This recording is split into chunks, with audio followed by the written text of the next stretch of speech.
Oke, untuk pertemuan ke-8 ini kita akan masuk ke modul 8 kan. Modul 8 yaitu mengenai kelompok dan bagaimana caranya mengelola konflik. Nah, untuk modul 8 ini diharapkan teman-teman setelah belajar modul 8 ini dapat memahami 12 poin. Poin pertama, teman-teman diharapkan dapat lebih paham mengenai model pembentukan kelompok. Yang kedua, alasan keduanya alasan pembentukan kelompok seperti kedekatan fisik, motivasi ekonomi, kebutuhan sosial, kebutuhan harga diri, aktualisasi diri. Kemudian poin ketiganya perkembangan kelompok mulai dari awal, kemudian sampai dengan dewasa, kemudian perkembangan lambat. Kemudian yang keempat, tipe-tipe kelompok. Kemudian poin yang kelimanya, teman-teman diharapkan paham mengenai membuat kelompok lebih efektif itu bagaimana caranya. Kemudian poin keenam, karakteristik kelompok. Kemudian yang ketujuh, keuntungan dan kelemahan pemecahan masalah dalam kelompok. Kemudian poin ke-8, tipe-tipe konflik.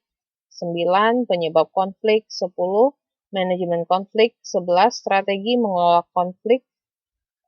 Fokus pada individu dan organisasi. Yang ke-12, negosiasi untuk mengelola konflik. Nah, ini 12 poin yang diharapkan teman-teman dapat mengerti dan paham setelah belajar modul 8 ini.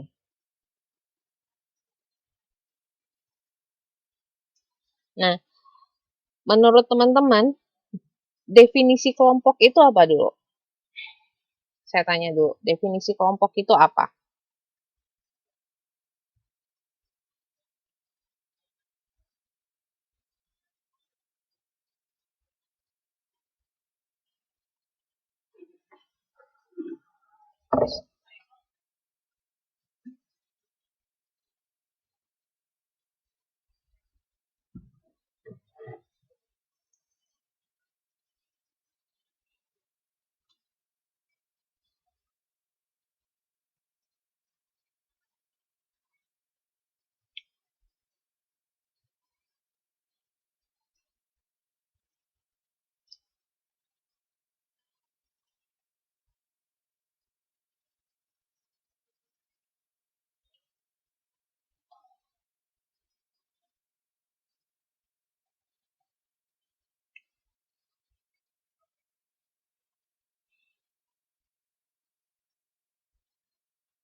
Ya, jadi intinya yang namanya kelompok itu nggak mungkin satu orang kan, minimal 2 orang. Kemudian ada interaksinya antara anggota kelompok. Buat apa mereka berkelompok? Untuk mencapai tujuan tertentu. Itulah definisi dari kelompok. Kemudian kita lihat model pembentukan kelompok. Nah, teman-teman silakan dilihat bukunya halaman 8.4 di gambar 8.1. Ya, di gambar itu diterangkan mengenai model pembentukan kelompok. Nah, pertama ada dulu alasan pembentukan kelompok. Seperti apa alasannya? Ada kedekatan fisik, motivasi ekonomi, ada kebutuhan sosial, ada kebutuhan harga diri, ada aktualisasi diri. Nah, kemudian setelah itu adanya perkembangan kelompok. Setelah dibentuk kan kelompoknya ada perkembangan kelompoknya, udah mulai saling menerima gitu kan satu sama lainnya, ada komunikasi, kemudian ada pengambilan keputusan, motivasi, produktivitas, pengendalian. Kemudian setelah ada perkembangan kelompok, dimulai terbentuk ini tipe kelompoknya formalkah atau informalkah. Kemudian ada karakteristik kelompoknya, ada pemimpinnya, ada peranan, norma, kohesivitas, konflik. Hmm. Kemudian ada pemecahan masalah dalam kelompok, keuntungan dan kelemahannya. Kemudian baru ada hasil yang diharapkan, kepuasan anggota, dan efektivitas kerja. Nah, inilah model pembentukan kelompok.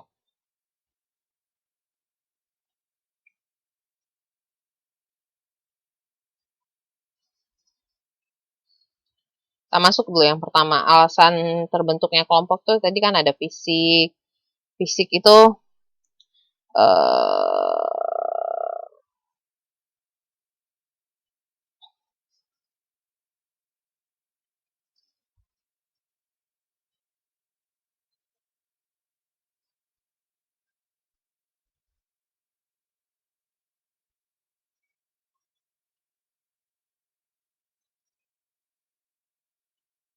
ada eh, apa namanya ketertarikan untuk membuat satu kelompok misalnya karena mereka sama-sama eh, punya peranan yang sama mungkin misalnya kayak kalau yang di buku ini kan contohnya mereka sama-sama sekretaris gitu. Oh ya, sama sekretaris tahu kan eh, lelahnya gitu ke sekretaris tuh seperti apa kerjanya, bagaimana caranya supaya kerja sekretaris itu lebih efektif kayak begitu kan. Nah, terus dibentuklah kelompok gitu misalnya.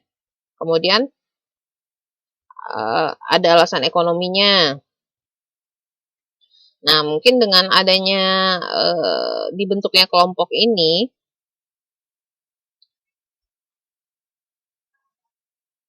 diharapkan mungkin dari organisasi itu mungkin bisa memberi gaji misalnya kan. Misalnya karyawan yang bergabung dengan serikat kerja agar dapat menekan manajemen menaikkan upah gaji atau memperbaiki kondisi kerja. Nah, itu bisa juga menjadi alasan ekonomi. Kemudian aktivitas kelompok yang menarik. Jadi seseorang itu misalnya mungkin tertarik bergabung dengan kelompok itu karena aktivitas di kelompok itu menarik buat individu itu. Mungkin karena eh, apa kelompok itu berusaha untuk bermanfaat mungkin buat buat warga sekitarnya. Oh, jadi ada orang yang tertarik juga ingin melakukan sesuatu gitu kan buat masyarakat sekitarnya. Nah, jadi ada aktivitas tertentu yang menarik individu yang lain gitu. Kemudian untuk memenuhi kebutuhan,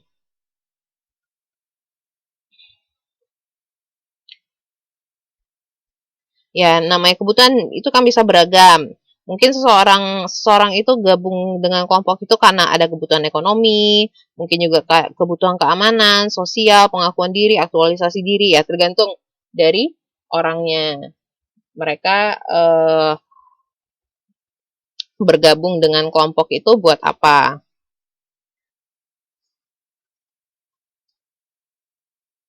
Mungkin juga ada juga yang tertarik dengan bergabung dengan kelompok itu karena tertarik dengan tujuan kelompok itu, gitu kan?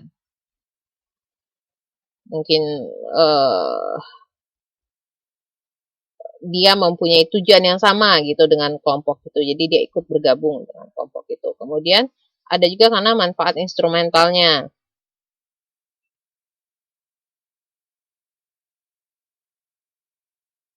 Misalnya contohnya mahasiswa yang akan masuk kegiatan senat mahasiswa atau ekstrakurikuler karena ingin mencantumkan aktivitas tersebut riwayat hidupnya agar tampak menarik untuk melamar kerja. Jadi mungkin bisa untuk tambahan CV-nya seperti itu. Kemudian kita lihat di perkembangan kelompok. Lanjut ke perkembangan kelompok.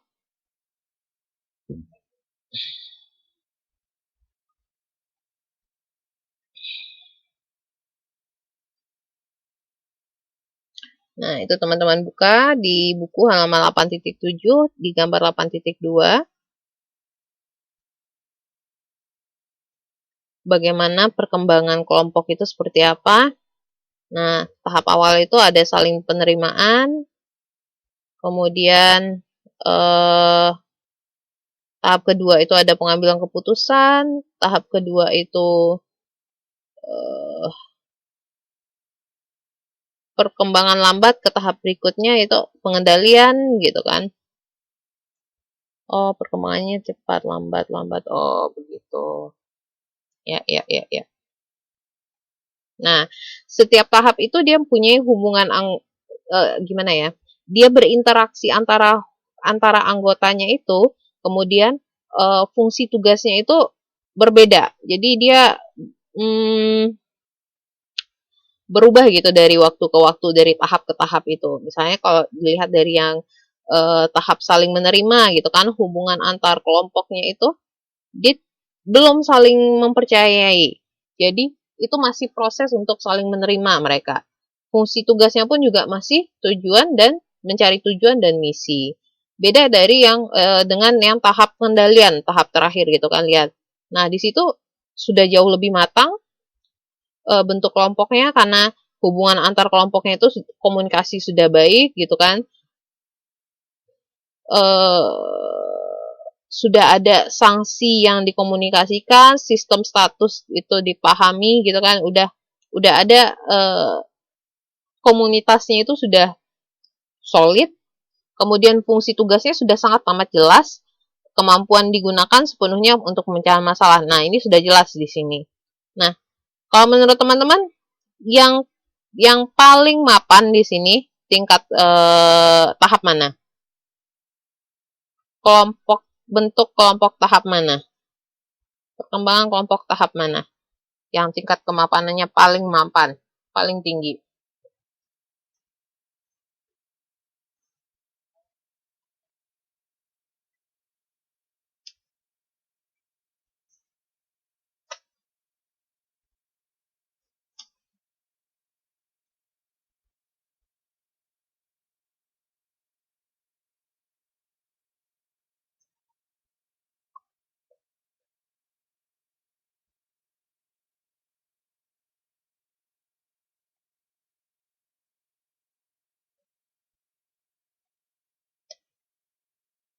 Ya,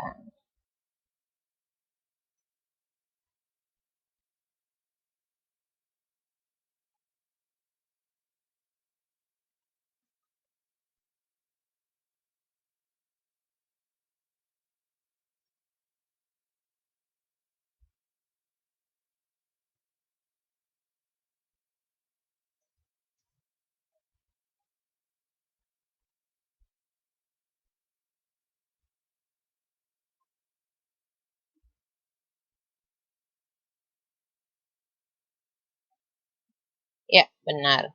Di yang paling matang itu di tahap ke pengendalian. Oke, kita lanjut ya. Sudah perkembangan kelompok, kita masuk ke tipe kelompok. Nah,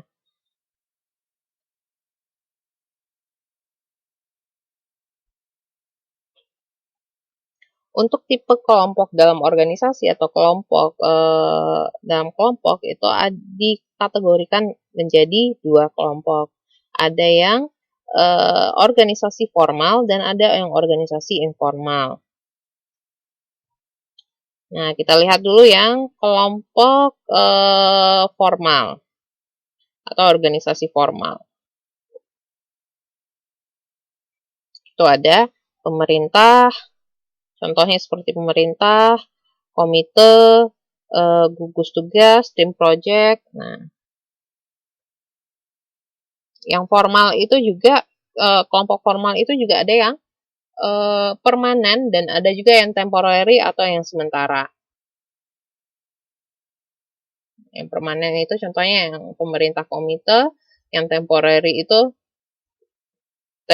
sementara itu gugus tugas, project. Nah, kita lihat ya.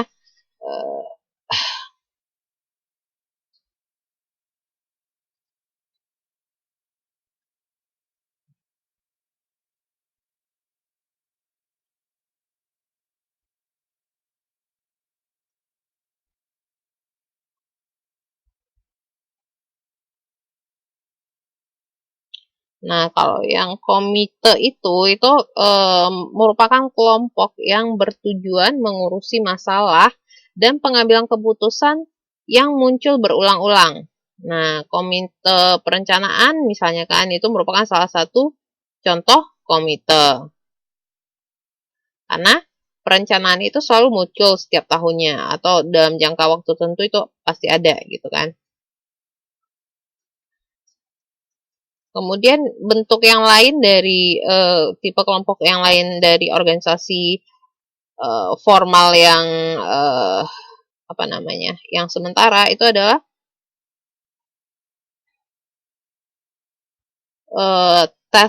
apa tadi, gugus tugas.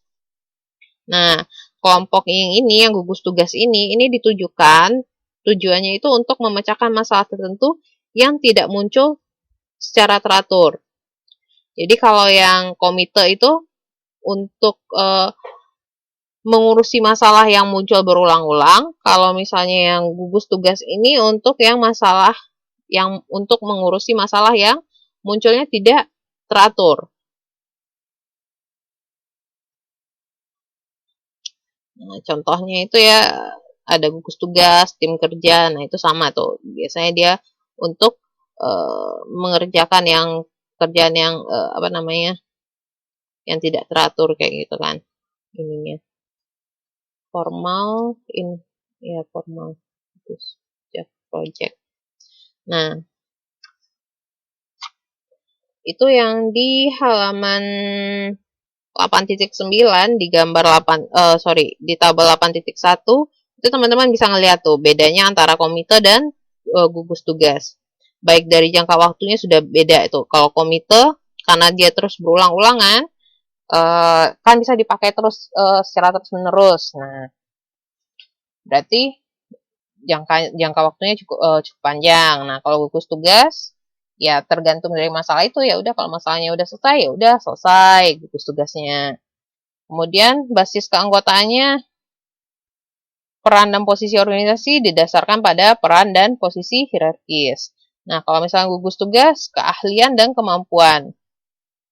Peran dan posisi hierarkis penting, biasanya yang tim ahli gitu yang ikut gabung di situ. Kemudian stabilitas anggotaan stabil. Kalau yang gugus tugas berubah-ubah gitu kan, tergantung dari proyeknya. Kemudian identifikasi tugas, masalah dan kesempatan. Kalau komite itu biasanya pasif karena ya udah karena sudah berulang-ulang ya pasti ya itu terus gitu kan. Kalau yang itu yang komite. Kalau yang gugus tugas itu aktif karena ya harus disesuaikan dengan masing-masing masalahnya. Lanjut ke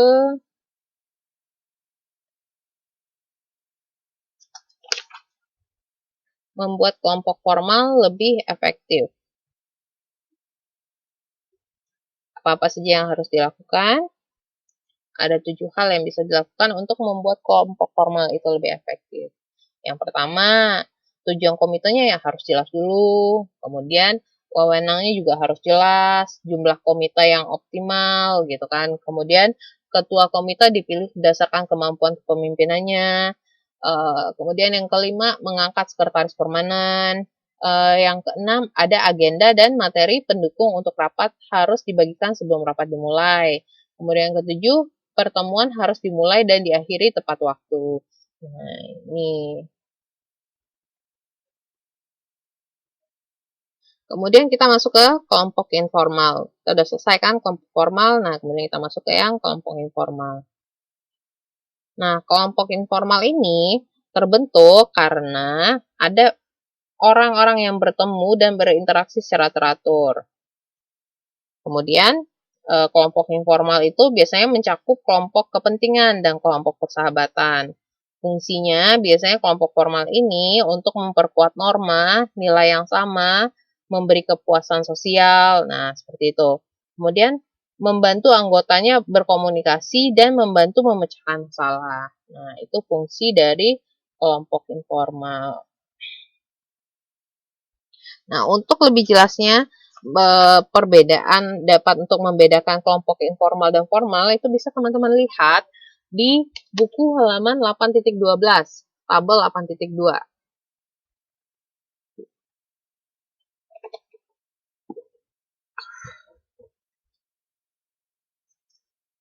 Nah, di situ dari tujuan, asal, pengharapan terhadap anggota, komunikasi, pemimpin, hubungan internasional, pengendalian itu dibandingkan. Misalnya kita lihat ya beberapa saja ya. Dari tujuan. Nah, tujuan kalau kelompok formal itu keuntungan, efisien, pelayanan. Nah, itu tujuan bentuk kelompok formal. Kalau yang formal biasanya untuk kepuasan, kemauan anggota. Kalau misalnya komunikasi kelompok formal itu biasanya dari atas ke bawah. Itu menggunakan saluran formal. Nah, kalau yang informal itu kemarin kita udah belajar kan yang Grapevine itu seperti apa? Komunikasi Grapevine itu dari orang ke orang dengan semua saluran. Masih ingat nggak komunikasi Grapevine itu yang mana?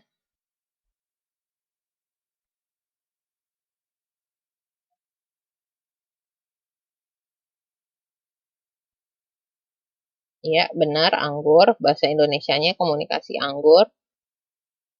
Contoh komunikasi Grapevine itu masih ingat nggak apa?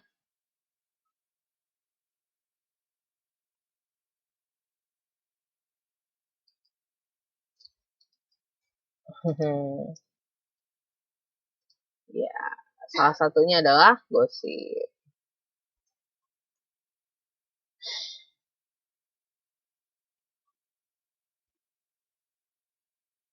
Nah, itu beberapa perbandingan antara formal dan informal, organisasi formal dan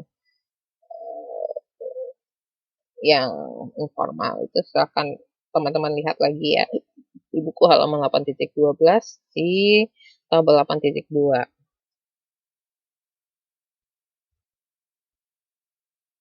Kemudian kita masuk ke struktur peranan.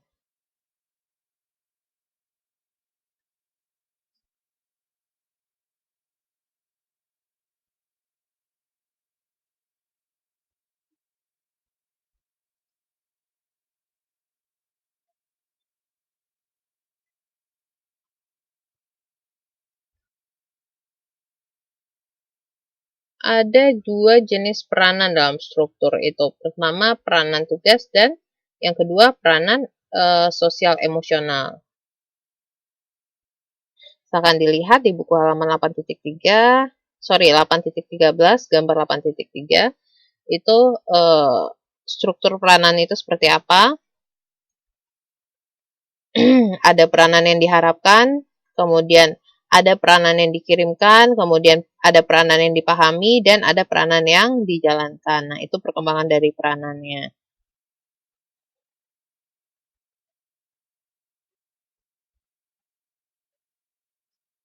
Nah,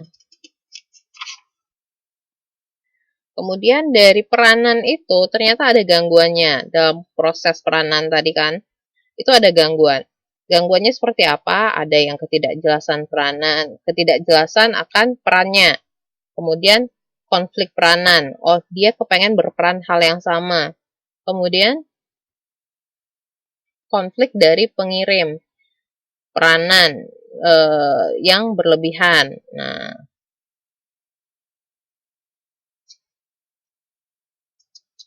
kira-kira itu yang untuk struktur peranan.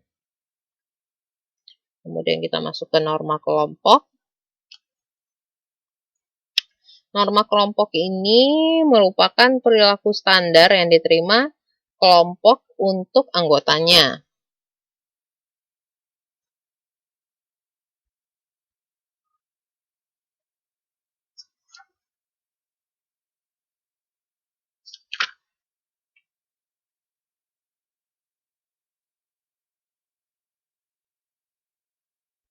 Nah, jadi norma itu biasanya untuk menentukan batas wilayah antara perilaku yang diterima dan tidak diterima. Misalnya, ada beberapa kelompok yang mengembangkan norma yang akan memudahkan hidup. Misalnya jangan bekerja terlalu keras misalnya kan. Norma semacam ini jelas tidak produktif gitu kan. Akan tetapi kelompok dapat mengembangkan norma yang produktif. Misalnya dengan eh, mengurangi kecelakaan kerja gitu. Normanya jangan datang ke rapat yang jangan datang ke rapat jika tidak siap. Jadi hal-hal seperti ini nih cenderung merupakan norma yang produktif gitu kan untuk meningkatkan eh, apa ya produktivitas organisasi atau kelompoknya.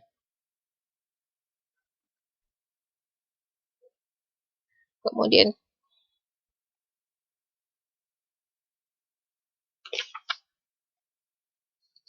Kemudian kita masuk ke kohesivitas. Kohesivitas itu apa? Kohesivitas itu merupakan indikator sejauh mana eh,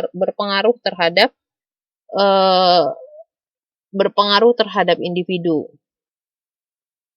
Jadi misalnya jika kelompok mempunyai kohesivitas tinggi, jadi semakin kuat perasaan memiliki dari individu, semakin efektif pula kelompok tersebut bekerja mencapai tujuan.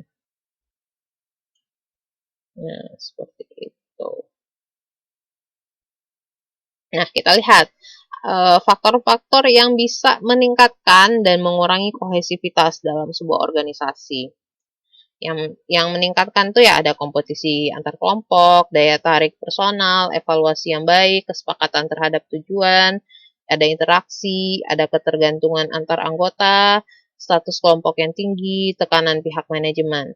Kemudian yang mengurangi kohesivitas apa aja? Ada ukuran kelompok, ketidaksepakatan terhadap tujuan, kompetisi dalam kelompok, dominasi, dan pengalaman yang tidak menyenangkan. Nah, ini faktor yang meningkatkan dan mengurangi kohesivitas.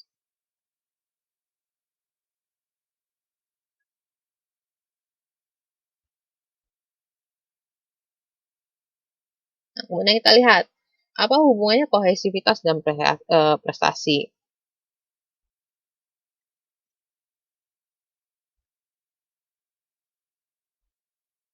Itu di gambar 8.4 di halaman 8.9 itu teman-teman bisa melihat bagaimana hubungan antara prestasi dan kohesivitas.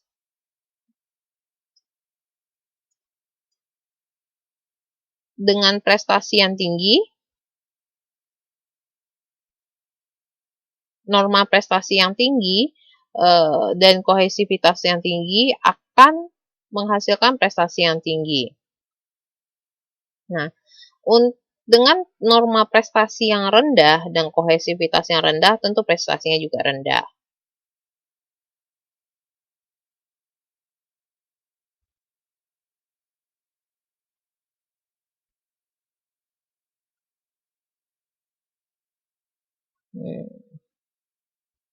Jadi norma prestasi di sini agak lebih penting di sini ketimbang kohesivitas. Ya.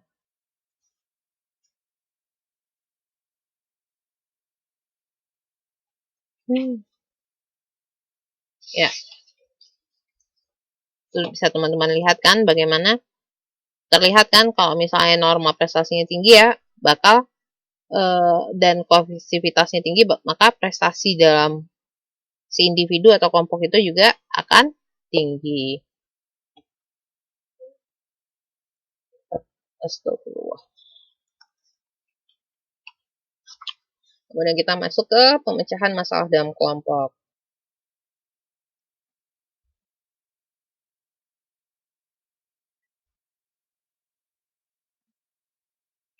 Pemecahan masalah dalam kelompok itu ya ada